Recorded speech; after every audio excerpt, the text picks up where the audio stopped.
بسم اللہ الرحمن الرحیم۔ الصلاۃ والسلام علیکہ یا رسول اللہ۔ السلام علیکم۔ دعا کرتی ہوں کہ آپ سب لوگ اپنے اپنے گھروں میں صحت، زندگی، تندرستی، سکون اور عزت کے ساتھ ہوں گے انشاءاللہ تعالی۔ اچھا جی، آپ سب لوگوں کو میری طرف سے بہت بہت عید مبارک۔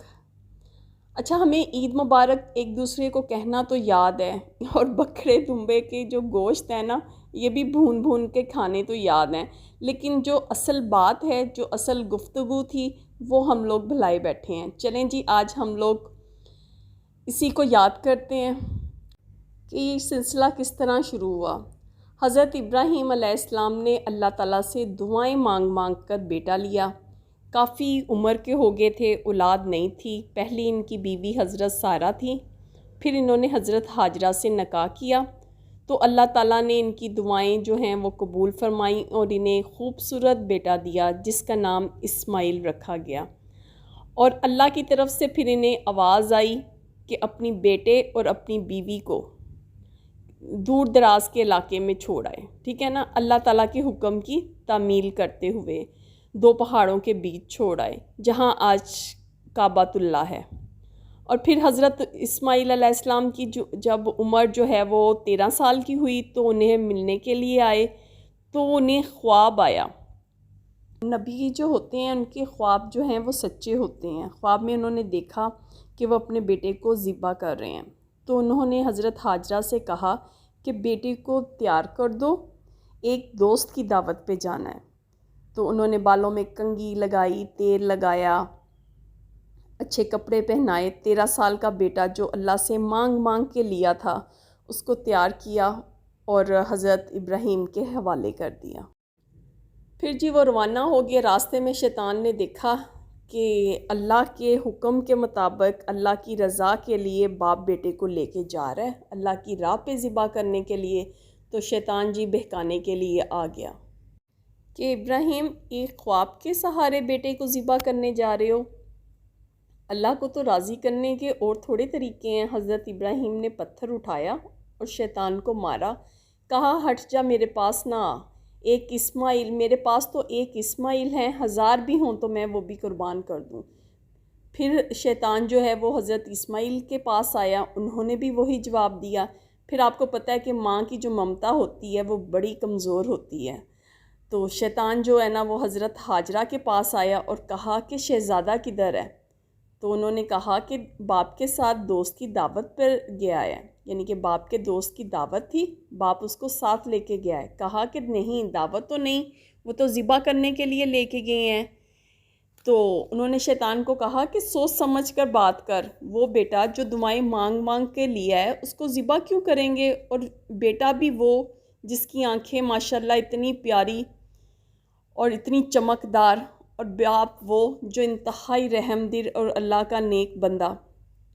آخر پھر نہ شیطان نے مجبور ہو کر بتا دیا کہ اللہ کے حکم کے مطابق لے کے جا رہے ہیں۔ تو حضرت ہاجرہ نے کہا ظالم بھاگ جا، اللہ کا حکم ہے، میری گود میں ایک اسماعیل ہے، 1000 بھی ہوں تو میں وہ بھی قربان کر دوں۔ حضرت ابراہیم جب وادی مینا میں پہنچے تو اپنے بیٹے کو پکارا، یا بنیا، کہ اے میرے بیٹے، کتنے پیارے الفاظ سے پکارا اپنے بیٹے کو۔ انہوں نے کہا کہ میں نے خواب میں دیکھا ہے کہ میں تمہیں ذبح کر رہا ہوں، بتاؤ تیری رائے کیا ہے؟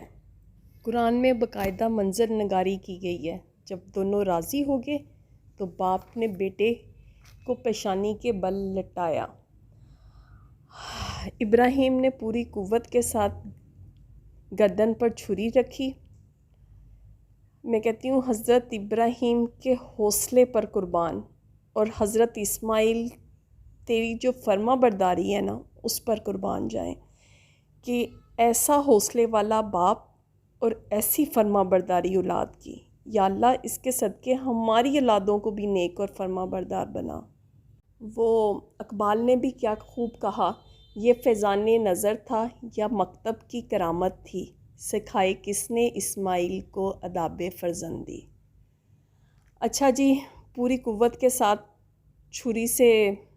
چھری کو دبایا، لیکن یہ ہوا کہ ایک بال بھی نہ کٹا، اور چھری کو وہ پاس پتھر جو تھا اس پہ رگڑا، حضرت ابراہیم نے آنکھوں کو پٹی لگائی ہوئی تھی، تو پھر یہ کہ چھری چلی تو انہوں نے پٹی اتاری خوشی کے ساتھ کہ میں اللہ کے حکم پر پورا اترا ہوں، تو دیکھا کہ وہاں بیٹے کی جگہ ایک دمبا تھا اور حضرت اسماعیل علیہ السلام دور پاس کھڑے مسکرا رہے تھے۔ بے ساختہ حضرت ابراہیم علیہ السلام کے منہ سے نکلا اللہ اکبر، تو حضرت اسماعیل کہنے لگے لا الہ الا اللہ واللہ اکبر، اور جو حضرت جبرائیل علیہ السلام تھے وہ کہنے لگے اللہ اکبر وللہ الحمد۔